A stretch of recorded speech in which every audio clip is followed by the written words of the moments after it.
No. Hey, everybody. You don't know what? I have my hair. Hair issues? You wouldn't understand. I wouldn't understand because I don't notice that I have hair issues. No, because your hair is always just like perfectly coiffed. Right. So we got a lot. I always start off by saying we got a lot to talk. Of course, we got a lot to talk about. Fucking shit's crazy, and I know shit's crazy in this world. Of course, we have a lot to talk about. But yeah, I titled this episode. They're not even hiding it anymore. And I'm about to show you the video that shows these fuckers, these fucking sociopaths. Sorry, coming in hot. They aren't even hiding it anymore. Compared to other days when you have a slow ramp up. Sometimes I start a little mellow. Really? Not really. Thank you everybody for being here. Please take a second, everybody. Say hello in the comments section. If you haven't already, join our free email list by texting the word redacted to 33777. That'll get you on the free email list. I really appreciate everybody being here, and I am the most censored comedian in America. My my main YouTube page, completely banned globally. Thousands of videos banned globally. So thank you all for helping make it so that I am not obliterated, lost to the sands of time. Was the poetry there good? It was beautiful. Yeah. I mean, eventually we will all be lost to the sands of time, but right now you're here, and that's beautiful. All right. Well, let's just get into this since we have all these stories to go through. And yeah, thanks everybody for being here. It's really great to see you. Holly, Neil, Iron Candy, Gene, Sean. Iron Candy. Sounds like a Hot Topic offshoot. All right, so the first story we're getting into is something said by Jamie Dimon, the fucking douche at the top of JP Morgan Chase. He's been the CEO for a good long time now. And, you know, as you can imagine, to get to that position, you have to be a sociopath. There has never been probably a head of JP Morgan Chase who wasn't a sociopath.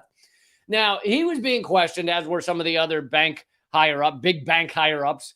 And let's be honest, these are the people that really control our system. They rule our government, the big banks and big oil and it's big ag and a few others. And so when they go in front of Congress to answer questions, it's largely theater. Very little ever comes out of it. Very little is done because of it. But it's a theater where Congress gets to pretend we're holding the big banks accountable. Look at us. And they never do shit. Now, this is exactly the same, so nothing will come out of this. However, something interesting was said that I feel shows us, shows all of us just the level of sociopathy that is in these motherfuckers. Sociopathy. Yes, straight in your face, full frontal sociopathy. Now, he was being questioned by Rashida Tlaib, and, you know, I'm not one of these people that's going to sit here and be like, the squad is our only hope. They have betrayed you and us on every level because that's what Democrats do. So this is not about, oh, wonderful Rashida Tlaib. This is about just looking at the answer that Jamie Dimon gives. And yeah. Well, I'll say this afterwards. And I just wanted to give one more thing that I don't think many of you needed to hear. But of course, we're in a climate crisis. We're going to talk more in this episode about drought going on in Mexico. We're going to talk about other aspects of the climate crisis. People are suffering. So, of course, we need to stop fossil fuels. We need to stop big ag. We need to stop the destruction of our planet, big lumber. All of those things. Obvious to me, if you're even moderately rational, if you have 2 brain cells kicking around in there, then you know that. So I just thought I should say that before we show this clip by, Rashida Tlaib questioning Jamie Dimon. So here we go. You have all committed, as you all know, to transition the emissions from lending and investment activities to align with pathways to net zero in 2050. Do you know what the International Energy Agency has said is required to meet our global 2050 net zero targets of limiting global temperature rise to 2.7 degrees Fahrenheit or 1.5 degrees Celsius? So no new fossil fuel production starting today. That's like zero. So I would like to ask all of you and go down the list, because again, you all have agreed to doing this. Please answer with a simple yes or no. Does your bank have a policy against funding new oil and gas products? Mr. Diamond? Absolutely not, and that would be the road to hell for America. Yeah, that's fine. That's fine. Wait, what is she? I mean, we can play what she says, but it's kind of not really important, but I'll play it in a second. But no, we will not stop giving billions, millions and billions to big oil to fund new projects, new exploitation of oil, thereby signing the death warrant for humanity. And it would be the to do so. Which is ironic because, of course, it's literally burning up. right. I'd also like to point out that, yes, it's a good question if there was some kind of ramifications for the answer. So, as Lee pointed out, these are theatrical hearings. So, when she asks that question, first of all, if you were a sociopath that had any interest in hiding your sociopathy, it's an easy question to answer. Yes, we're looking into it. We've got a whole team of people. Right. You could that dodge. I mean, it's so fucking easy to dodge that question. Like, I literally, like, it wouldn't take any effort. And so the fact that, of course, the problem is that no one's ever kept to it. So, for instance, let's say that Bank of America answers and says, yeah, actually, we do have plans. And, I would, yes. And then somebody would check back with them and make sure that they're doing it. But of course, that's not what they do. So again, it's even easier to dodge. You could even just fucking lie and be like, yeah, absolutely. I don't fucking care. Because no one's ever going to call you on it. No one's going to be like, yeah, that thing that you said, that didn't happen. So really, if it were me, I feel like. But he's not a politician. And that's why he doesn't need to do that. Because the big banks, own the politicians. So they have no fear that his greater fear is that big oil might start to not like him. Like that's and it's not a huge fear of his, but it's a slightly bigger fear. But he has no fear that Congress is going to do, like you're saying, Congress is not going to do shit to him. So why even hide it? Like it doesn't mean that's a good point. Mean anything to him. But I will say there's two ways to view what he just said, which is the path to hell for America would be us not signing, more giant loans and funding big oil. And he's either saying that that's the path to hell for America because America is based on free market, right? This bullshit term, free enterprise. And I would be, which is really the freedom of corporate America to destroy everything, eat everything, and shit out. Just fucking leave piles of turds around America after they eat all of our resources. That is the free market. They have the freedom to do that. And it's possible he's calling it the path to hell for America because in his fucking sociopath, free market, the bullshit brain, he thinks that if you restrain corporate America even slightly, then you are going the path of, I don't know what he would call it, communism or socialism or whatever he would say, which is all bullshit. But of course you want to restrain corporate America because corporate America will destroy everything.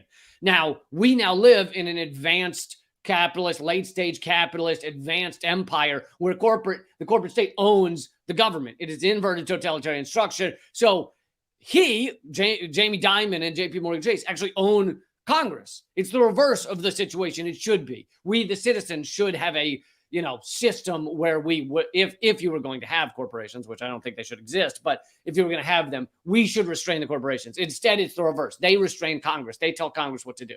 So that's one way he may be saying it's a path to hell to America. The other is that it's possible he's actually showing a deeper understanding or a deeper discussion, which is the truth is America loses the majority of our power the moment the petrodollar stops. Based on oil. Like it's in the fucking word, petro. Our dollar has power. And I've been saying this more and more because I feel like people need to hear it more and more. And most people are not talking about it. Even independent media isn't talking about it.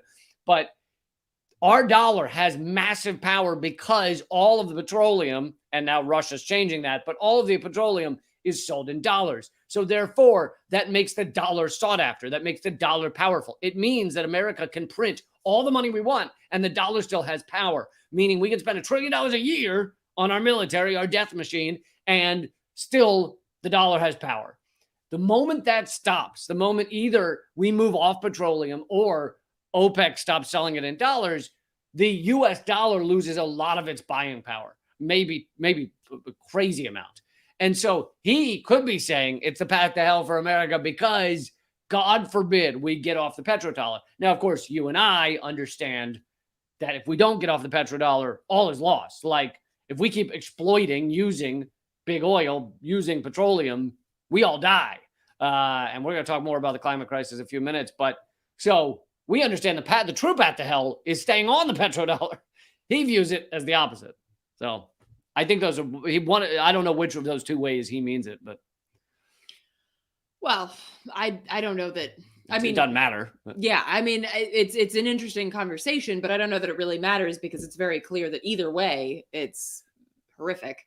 And again, either way, there's absolutely nothing Congress can do about that. Like, you'd think in any kind of functioning government, I'm not even talking about democracy, republic, fuck whatever you want to call it, a functioning government, if someone in control of these levers of power, like vis-a-vis funding fossil fuel projects and funding what we are very well aware of is killing the planet or killing our future on the planet, you'd think that if somebody with those levers of power was very straightforward about the fact that they were going to continue to push for that, in a functioning government, the Congress would be able to be like, well, fuck this guy, and we're going to do something about it. But of course, that is not the system that we have. So, right. And then there's another problem that I have with this. I mean, not that anybody fucking watches C-SPAN. I don't even know how you found this thing. I mean, like, but I mean, it's just that people watching this might get a feeling that, oh, something's going to happen to this guy because he said that. And this is kind of the problem that happens with, the squad and things like that, is because they say shit. They say, they ask these kind of questions and people are like, oh, that was a gotcha question. Like, yeah, she's on our side. It's like, that's the theater. Yeah. Right. And that's the problem. They should do it while juggling. Yeah. But it's like, it can create the facade, the mirage of a democracy, the mirage of things actually working for you. Like, oh, Tlaib's got it. I don't really need to get into the streets and protest or, strike or anything like that because she's asking the tough questions. But none of this fucking matters. Nobody went home that day with any sort of ramifications for what they asked or what they answered. Yeah. So that is another problem that I have with this, is that we shouldn't ever watch these proceedings and think that it's like, how many times has fucking Zuckerberg testified before Congress? Has anything happened with Facebook? I mean, it's like, who the fuck? But ironically, the reason they keep having Zuckerberg in is because they feel he's not shutting down anti-US reality enough. Like, he hasn't shut down discussion that is outside of the Overton window, the allowable thought that you see on CNN or Fox News enough. Has done it a lot, right? I'm shadow banned on Facebook. Right. I have 330,000 followers. No one sees my posts. So he's done it a lot, but not enough for them. So they keep bringing him in front to say, you need to cut down on fake news. But to them, what's fake news? Oh, it's anything that criticizes the American empire. Right. What we're doing right now is fake news, right? All right. I promised to play the rest of the clip, which is only 30 more seconds. So I'll do that now for y'all.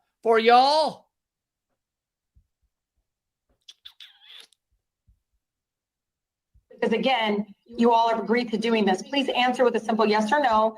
Does your bank have a policy against funding new oil and gas products? Mr. Diamond? Absolutely not. And that would be the road to hell for America. Yeah, that's fine. That's fine. Sir, you know what? Everybody that got relief from student loans has a bank account with your bank should probably take out their account and close their account. The fact that you're not even there to help relieve many of the folks that are in debt, extreme debt because of student loan debt, and you're out there criticizing it. You have all admitted. That was such a weird pivot. I don't know if she's pivoting because earlier in their conversation, maybe they were talking about student loans, so maybe it didn't seem as much of a pivot there. How about everybody everybody take your money out? Right, I know. That's what I was thinking. Is What? like, why just focus on the student loans? Just tell. She should have said, "Hey, all of America, remove your money from J.P. Morgan Chase because fuck this guy." Right. Like, why can't we just be fucking honest about it? Like, hey, this guy wants you all to die in a fucking drought, in extreme floods, in extreme, like, fuck this guy. Like, why the fuck? I mean, is it just because you can't say fuck on C-SPAN?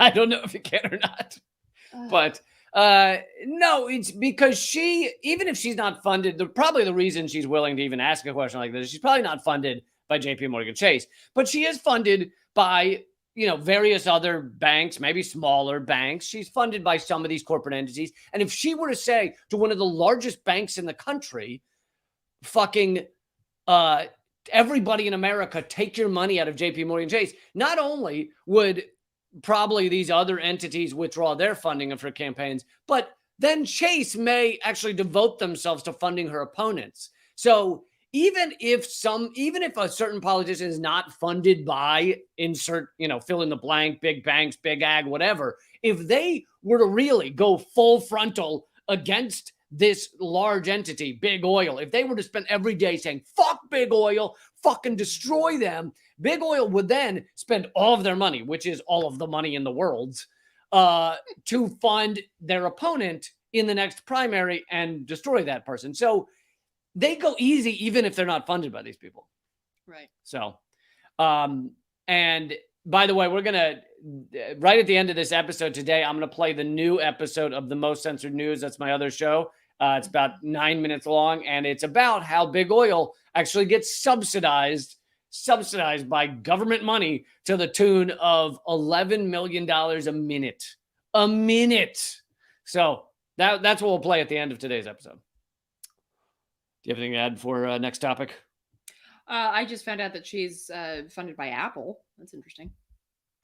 Well, there you go. And see, if she were, it's not like Apple's big banks. I get that. But I mean, not totally funded. They gave her $13,000, but she only took, she didn't get more than $15,000 from any one donor. So, well, I don't know. If you aren't going through dark money packs, right, yeah. There are restrictions under the amount course. so you're not going to, even if you looked up fucking the worst of the worst, Mitch McConnell, it's not going to say $100 million from JP Morgan Chase. So, right. Yeah, no. Sorry. But Apple's not a big bank, but if she were to go hard on big banks, and I mean harder than what you just saw, the entities that fund and run Apple are intertwined. This is corporate America. They're intertwined with JP Morgan Chase. So I've done extensive coverage on BlackRock and Vanguard, and BlackRock owns, they're one of the largest shareholders of Apple. They're also one of the largest shareholders in JP Morgan Chase. So BlackRock could come and say to Apple, stop funding Rashida Tlaib. They have them all roped together. Yeah. All right, let's get on to next topic. Oh, I wanted to get this in there because we mentioned climate change with obviously this fucking, what's a good term for now? Douche canoe? Are we on to douche canoe? I like the word douche canoe, yes. Why? Who are we talking about? Can someone just make that a GIF? I like the word douche canoe, yes. What are we talking about, though? Who are we talking about? I mean, I don't want to call... Jamie Dimon. Oh, yes. By the way, more proof. We're in a fucking dumb simulation. His name's... I know. I get that it doesn't have a D at the end, but his name's Diamond, and he runs the largest bank. And the guy that runs... Madoff. The guy... And Madoff. And the guy that runs BlackRock, his last name is Fink, which the definition is a detestable person. Are you fucking kidding me? This is a bad simulation. Simulation needs to come up with better last names. By the way, in some cultures, like I think in Britain and some other areas, the word camp means witty. So now it also can mean gay, but really? Yeah. Camp can be gay? Oh yeah. Oh, in Sydney, Australia. Stop. In Sydney, Australia, because I was there performing once, and I walked down the street, and there's a giant lit up sign that says camp, and it's like the gay district of town. Yeah. I had no idea. Okay. So Wow. I wanted to add this because we were talking about climate change, and we don't need to spend a lot of time on it. But Such a missed opportunity that you're not gay then. I've really missed out on the on the gay boat. You know, I can switch now if that's something I can do for my career. If that's going to help, all right. I feel like everyone should try. Don't knock it till you try it. Don't knock knockers till you've tried them. So, TV News did more stories on Queen Elizabeth's death in 2 weeks than they did on climate change in 2 years. Years. This reminds me of the fact that corporate media did more coverage of the douche canoe's trip up to space. Was it Bezos? Bezos. Than they did on climate change For the entire year. For the entire year. Yeah, in 24 hours. They Yes. did more coverage of Bezos going to space for 12 seconds Yes. than they did on climate change For an entire an entire year. So a survey of CNN, CBS, NBC, and ABC. And by the way, I like that he leaves out the right-wing networks because he's like, yeah. I'll do a fair survey of the networks that are supposedly covering Right. climate change. Whereas Fox News has done more reports on climate change because they do reports on how it's not real or whatever the fuck. But they say the words more They say the words way more often than the other networks. Anyway, and ABC finds 425 individual stories about Queen Elizabeth's death since September 7th and 331 total stories on climate change since September 2020. CNN did 270 segments on her death. 270. What could you possibly say? Well, hold on. There was the she's dead, and then there was the yes, she's really dead, and then there was the no, seriously, she's stone cold dead, and then there was the she was alive for a long time before she was dead, and then there was the look, they put her in a box dead. That's just a few of them. CNN did 270 segments on her death. ABC News did 55, NBC 42, CBS 58. By comparison, from 2 years ago, these same outlets ran a total over the past 2 years of 331 segments on climate change. CNN 184, ABC 48, NBC 31, and CBS 68. I mean, just unbelievable. Unbelievable over 2 years. And it's like, climate change, climate crisis, climate catastrophe is literally the number one threat to all of us. We're getting close to it's almost a tie with the fucking U.S. pushing U.S. and Russia, but the U.S. started it with our fucking coup in Ukraine, but pushing it for nuclear war. So maybe these people are really just trying to do us a favor. If we all die of a nuclear Armageddon, then we don't have to live through this slow suicide that is climate chaos. There you go.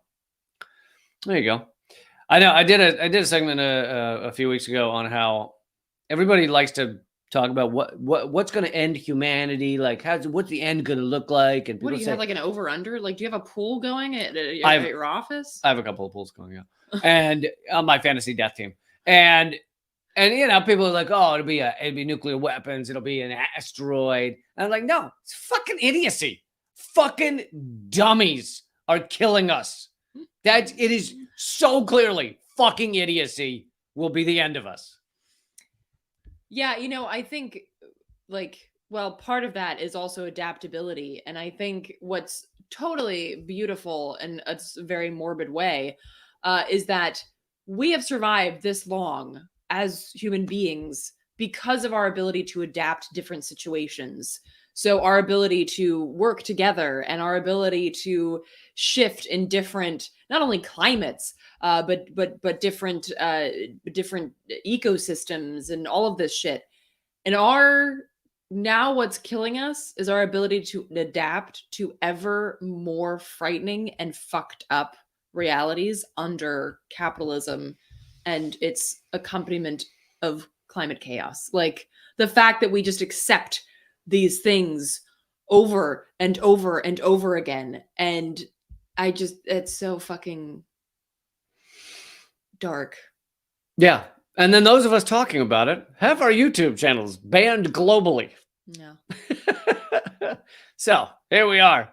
Folks, please take a second to hit thumbs up and like and all that stuff. Please even type a comment in, even if you're not feeling like talking, just type a comment in that says, hey, everybody, loving this shit, whatever the fuck, because actually more comments actually then tells YouTube and the Facebooks and the Rumbles and shit, hey, this is popular. People are talking about it. And then they show it to more people, all that shit. I fucking hate it. I hate it, but it's how the world works now. So please leave a comment, hit subscribe, all that good stuff. In about 10 more minutes or so, this stream will become only rumble.com/Lee Camp, rumble.com/Lee Camp. So it's free to watch there. There's no charge. There's no sign up fee, none of that shit. Just rumble.com/Lee Camp. You can go watch and join us there and all the rest. And you'll get to see the new episode of The Most Censored News as well. All right, going on to the next story. Very important to us. At the moment, it's kind of a sad story, but maybe we'll turn this into an uplifting story. So would you like to do the honors? Sure. So if y'all are not familiar I'll show that in a second. with By Any Means Necessary, it is a very rad radio show and podcast that's hosted by Sean Blackman and Jacqueline Lookman. And one of the hosts, Jackie, It's an epic show, honestly. it's fucking amazing. And they do like 3 hours every day, which I don't understand. I can't do 3 hours of anything. And if you need a podcast, it's also on podcast. So if you need Right. a podcast, it's 3 hours a day. And they're also on Rumble. So for people watching at Rumble, By Any Means Necessary. just a really phenomenal show. Both Lee and I have been guests on there. They cover phenomenal stories that you won't hear anywhere else. And so it's just a rad show. And I wanted to share this because Jackie said that she would like us to share it with our networks. And so if you are familiar with the show, if you're not familiar with the show, Jackie is going through some health issues and she actually needs a new kidney. So she has asked folks to share this link. And basically this link is information about trying to find a donor, trying to find a kidney donor. And so there's links to see if you're qualified to donate. And obviously you can share it and just spread the word. And that raises the likelihood that she will find a kidney quicker. Yep. Even just sharing it would be a huge thing. So, but yeah, go check it out. And honestly, like, even if you can't, do anything beyond, I'm going to post the link. yeah, post the link. Even if you can't do anything beyond just sharing it, you should check out By Any Means Necessary, because you'll get to know Jackie, and she does a fucking amazing job. Like, I'd be very surprised if most of you listen to By Any Means Necessary and you aren't like, oh, this is fucking great. So just check it out. Give it a chance. We knew her, or know her personally in Washington, D.C., and just a wonderful human being. And she's been through a lot of shit, a lot of tragedy in the past few years. And this is just another thing thrown at her. But also this says a lot about our healthcare system in this country, our sick care system. Because not only do people have to turn to social media to fund their healthcare, to avoid healthcare bankruptcy. Often you'll see people with GoFundMes to get their kid with cancer, medicine they need. That's the most common use of GoFundMe, is to pay for medical bills. That's the new, Congress has said they have a new healthcare plan. It's called GoFundMe. So they're announcing that. It's very exciting. And yeah, it just says a lot about the United States system, that people end up in this position. They have to go to social media to try and deal with this. We have another friend who the health insurance company, whoever the fuck, wouldn't fund his cancer treatments that had already shown to be working. Like, he was taking chemo, it was working, it was saving his life. And they were going to cut it off, and he didn't have the money to pay whatever, thousands of dollars. And so, because all of us around him, friends and such, tweeted it out and shared it, the health insurance company got just enough annoyed and worried that it would become a thing, become a trend, that there would be articles about it, that they agreed finally to fund his chemo treatments, which is like, they're already fucking shown to be working. I mean, just insanity, like insanity.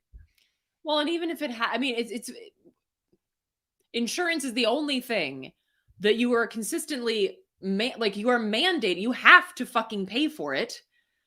And yet, as soon as you need it, you can't get it. So it's the only thing that we're expected to pay for consistently, but never actually access. What the fuck is that about? That is so fucked. And these numbers are a few years old. But actually, another cool website to look at is healthoverprofit.org. And one of the facts that they have listed there is that in, I think maybe like 2017 or something, 80% of people who filed for bankruptcy due to medical bills had insurance.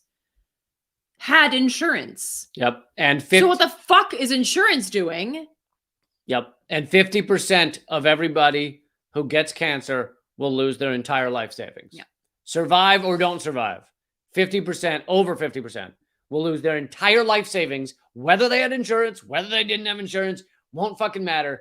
Entire life savings gone because you had cancer. And this is something that an unhoused person pointed out to me once in LA. He was like, everybody who walks by me and acts like I'm shit and I'm worthless, they are one or maybe two emergencies away from being me. Yep. Yeah. Because that is the fucking United States. Like, that is this country. And so it's like, you look, for people who do, I'm assuming that people watching this don't, but like for people who look down at like people who are on the streets, and you are so close to being that person. The net that is keeping you from that position is so thin, and it continues to become more and more threadbare the longer this shitty system rolls forward. Like, it is fucking mind-boggling. And sorry, that was very depressing. But on the flip side of that, this is why you can't vote yourself out of this shitty situation. There has to be mass mobilization, and no, like, checking a box is not going to fix it. And so that, I don't even know if that was the brighter side. I'm fucking depressing is basically what I'm saying. I'm sorry. Don't invite me to parties, because I will be the asshole that like just, clinks her wine glass. Like, did you guys know that conservation efforts in Africa are actually incredibly destructive to both ecosystems and indigenous tribes? I'm that person. Also, I have a segment about that if you want to listen to it on Project Censored Radio. Check out Project Censored. By the way, you have several podcasts to check out. Eleanor co-hosts Project Censored. This one, which you're watching right now, this live stream, is also a podcast called Common Censored. So if you like this, but you can't always get the visual, don't have time to sit down in front of the computer and watch us, then check out the podcast Common Censored on all your podcast platforms. I wanted to address, James said, and I don't know if he was making a joke about the word profit. He said hospitals are nonprofit, misspelled like seeing into the future. But just, let's assume he was joking. So I'm not going after James here. But I just want people to know, most hospitals are not nonprofit. Like, there are boards that expect to make a profit from the hospital. Their insurance. Huh? Maybe it was a joke. Yeah, maybe it was a joke. Okay. I'm agreeing. Okay. But there are companies that are making profit from everything in the hospital, even if you don't have insurance and the hospital does treat you some. Like, there are, like, if you were to go into an emergency room, they would often treat you if you had a broken arm, and they try and get money out you. And if you didn't have any money and you didn't have insurance, they would ultimately like have to eat the cost. But they are making money out of most of this shit. Well, and a lot of places actually do, like, the government will subsidize the hospital. Yeah. So it's not like the hospital itself or the corporation that owns it needs to eat that cost. So I'm just putting, before we move on, I'm putting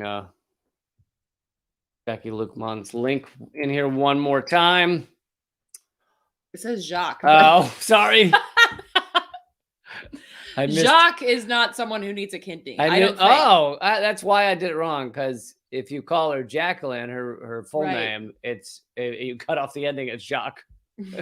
Anyway, support Jacques Lukeman too. I feel like everyone should support him as well. All right, so let's see. All right, so I'm trying to decide if we. I want to. You know what? I want to do this. I want to give you guys a good news story Oh, before that's so sweet of you. before we finish up the last 20 minutes at rumble.com/Lee Camp. So, See, folks, you have to deal with me, but at least you have Lee to give you the to give you the good news, yeah. we, you know, we're a light in people's lives.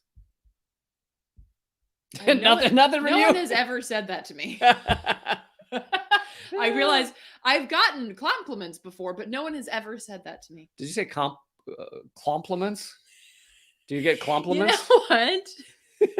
Eat a bag of dicks. I am working. You know what? I speak more See, languages folks, than you. that is why you come to us, because very few co-hosts will tell their fellow hosts to go eat a bag of dicks. It just doesn't happen that often. Even on the shock fucking DJ shock jock shit. The They're what? just a shock jock. So, No, I've never heard that phrase. shock jock? It's like how You just saying it louder doesn't help. Shock jock.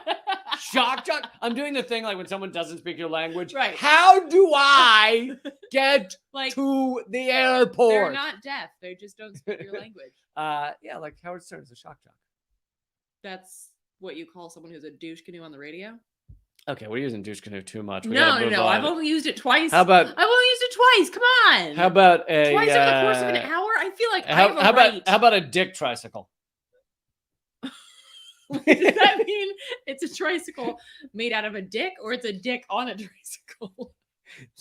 Let your imagination lead you wherever it does. All right. I mean, I don't like it because it's too many syllables. You know, like Dick Trike. I don't know. This fucking Dick Trike. No, No? it doesn't have the. All right. Douche canoe just feel. It has a good mouth feel. Dick rowing machine. Can we crowdsource some different ones? Testicle stationary bike.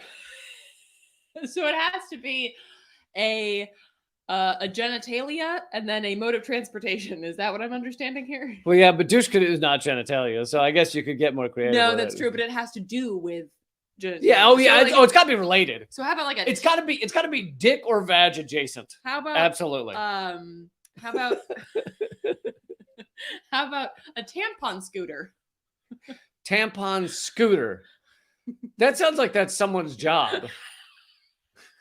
Like he scoots tampons. I don't know. You tell me. Maybe he helps I people have out. never needed a scooter. Maybe when they're not staying in, he scoots them back in. I don't know. You said it. I was thinking of the scoot, like the the thing that you ride. Only you called it scoot. The e-scooters, the electric scooters. Yeah, Tampon electric scooter. that's way too many syllables. That sounds like a bad band. All right. This is the good news story that I was trying to get to 8 hours before fucking tampon scooter over here.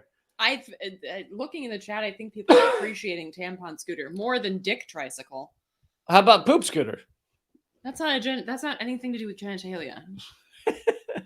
It could be like a dildo scooter. It could be something that like Someone said tampon rascal, which that sounds like a guy who runs around stealing tampons. Oh, you tampon rascal! Oh, you. a coot scoot.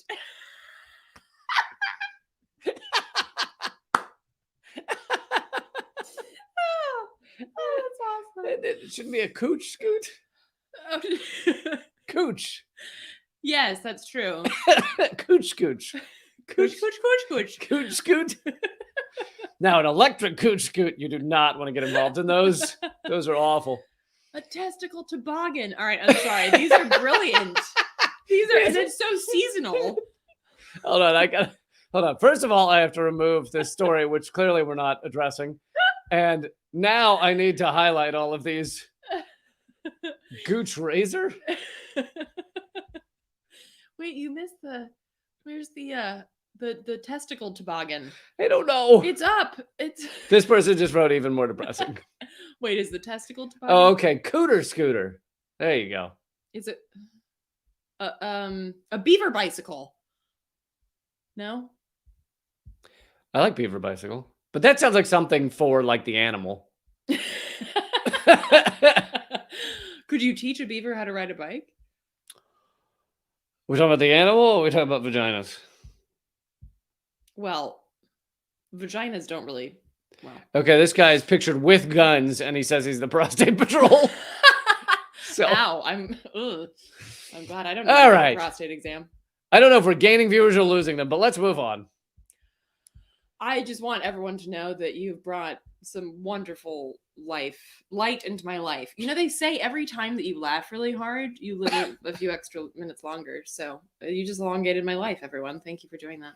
By 6 minutes. All right. All right. Every minute counts. Louisiana court, I wanted to give you good news, but please, everybody, go to rumble.com/LeeCamp so you can keep hanging out with us. Louisiana court strikes a blow to Formosa's giant plastic plant.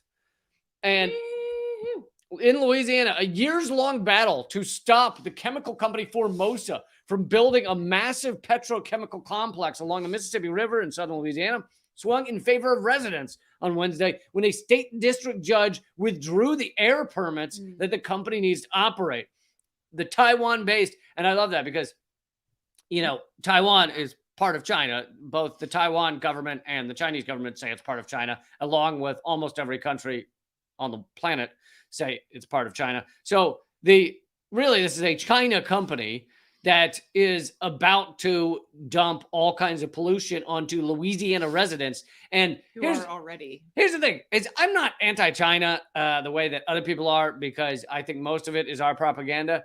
However, should I tell you something about corporate control of our world, that while all we're getting is anti-China propaganda, here they are about to let, hopefully it'll be stopped, but about to let a giant Chinese plastics company just pollute the shit out of Louisiana.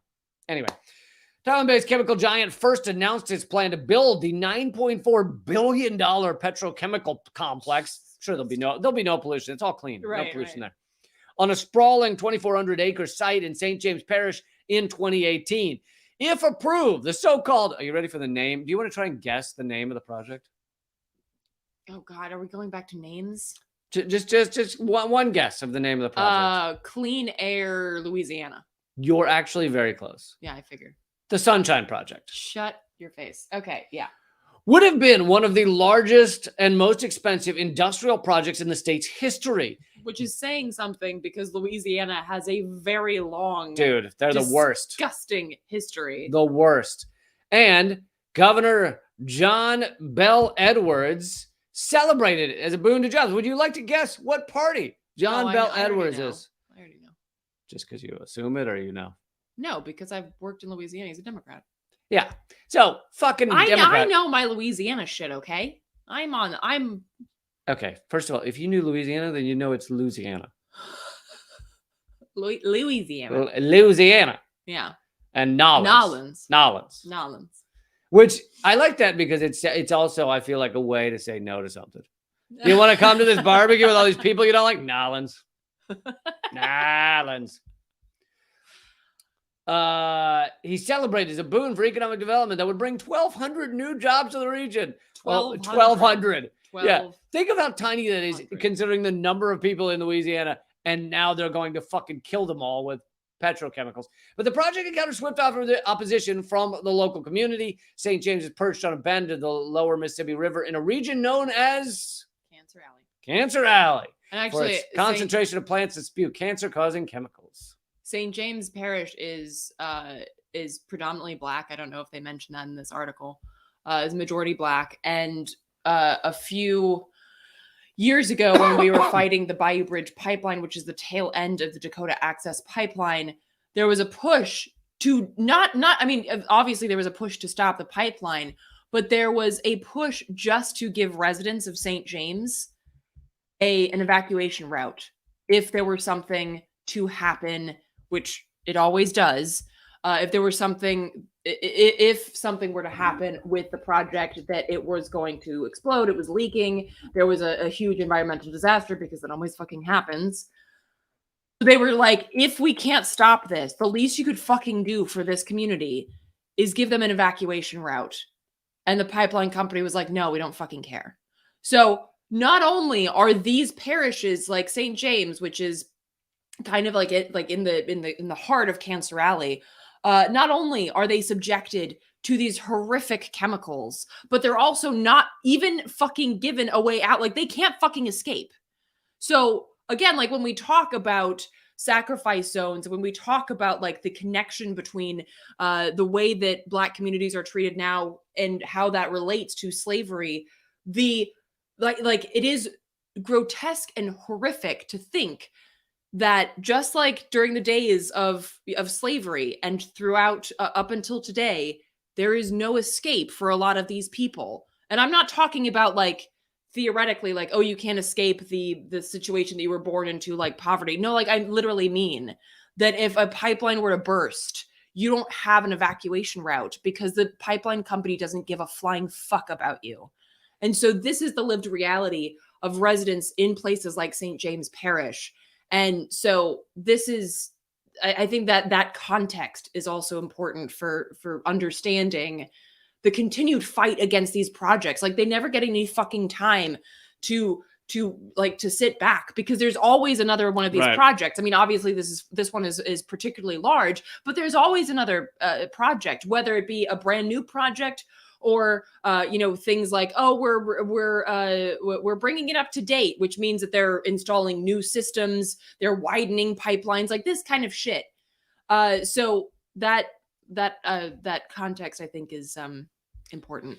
Yeah, and the part of the reason this became Cancer Alley is both because these people are not white, which matters in terms of like, oh, well, it'll be harder for them to get attention from national media outlets and things like that. But also they just don't have the money or the political connections to fight a lot of these things. So if we're going to go and destroy a community and pollute them and cause cancer, where should we do it? Well, let's do it in the places where the people are already beaten down. They already don't have much money. They don't have much political clout, and it'll just be easy. And we'll be less likely to deal with a national media fury over like the fact that we're going there and the fact that we're doing this and polluting and killing people. So. Mm-hmm. All right, folks, the rest of this live stream, and we got more stories to come, is at rumble.com/LeeCamp. I just posted a link in the comment section. Even if you're not going to join us there, I hope you will become a member at LeeCamp.net. But all right, let's keep moving here. And if you want to start talking about this story. Sure. So, well, should I wait until you change? Okay. Go for it. So right now there is a catastrophic drought happening in Mexico, and I'm not going to say, oh, it's